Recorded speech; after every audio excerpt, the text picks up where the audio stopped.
Tulsa students teaming up with expert engineers on a historic project. A famous World War II plane built in Tulsa is getting fixed up for this year's D-Day ceremony in France. 2 Works for You's Christy Maria shows us its history, 75 years in the making, and how far the team has come in just a couple of years.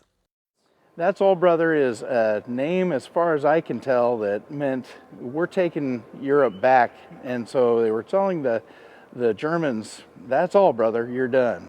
Built in Tulsa and first over Normandy, That's All Brother led the American fleet over France on D-Day, June 6, 1944. It continued inland to help with the war efforts and stayed in Germany long after the war ended.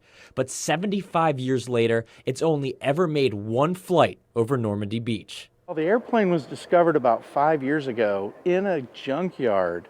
Somebody happened to look up the serial number and realized the significance of it historically. The task of fixing up the old warbird was a tall one. But a couple years ago, renovations took off, and Tulsa became a landing spot for the plane's restoration.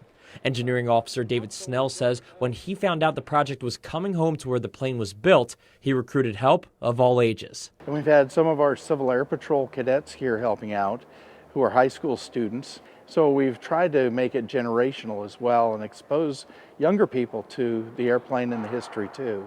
This plane will be back in the air on Thursday when it'll fly air shows around the U.S. to raise funds for the long trip back to Europe in May.